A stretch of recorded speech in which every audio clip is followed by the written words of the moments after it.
Paul, dans sa prière, met l'accent sur deux aspects. Le premier est objectif et le second subjectif.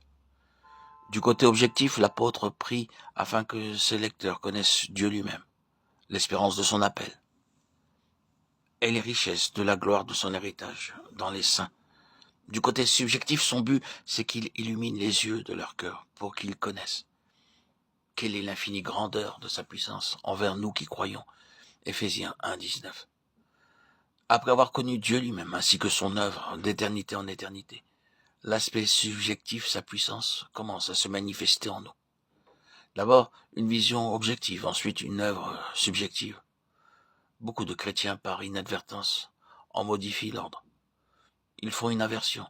Ils laissent de côté la connaissance de Dieu et de son dessein éternel et jugent comme prioritaire plus importante l'œuvre intérieure.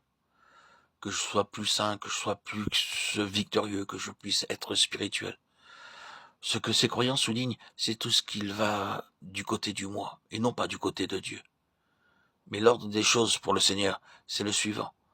Parce que vous l'avez premièrement connu, lui et sa volonté éternelle, alors ensuite, il travaillera en vous, dans le but d'accomplir le dessein éternel de Dieu.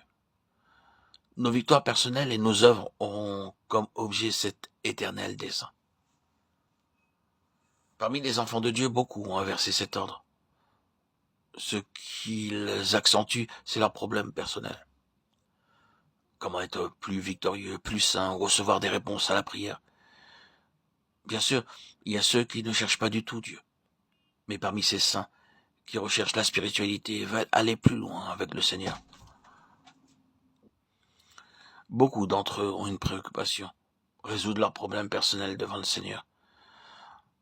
Tout ce qu'ils entreprennent est centré sur leurs problèmes personnels. Ce qu'ils désirent avoir et voir de la part de Dieu n'est rien d'autre qu'une suite de délivrance afin qu'ils puissent jouir d'une vie paisible et heureuse. Beaucoup parmi le peuple de Dieu sont uniquement centrés sur eux-mêmes. Tout dans leur vie gravite autour d'eux-mêmes, à tel point que tout ce qui les intéresse, c'est eux seuls. Bien entendu, nous avons besoin de l'œuvre de Dieu dans nos vies, de victoire dans nos vies et de sainteté. Sans nul doute, nous avons besoin de puissance et de force dans nos vies, d'être émancipés et délivrés. Cependant, le cœur du problème ne réside pas dans cela. Dieu attend en premier lieu que nous considérions la vision pour savoir ce qu'est le dessein de son œuvre. Et ensuite, il travaillera en nous pour parvenir à son dessein. L'intention de Dieu n'est pas seulement de nous accorder une victoire personnelle ou une sainteté personnelle, car son objectif n'est pas aussi restreint. Il désire nous faire voir que d'éternité en éternité, il réalise son œuvre, et que tous ses rachetés ont une part dans son plan. Il œuvre en nous par la puissance de sa force, afin que nous accomplissions son plan éternel.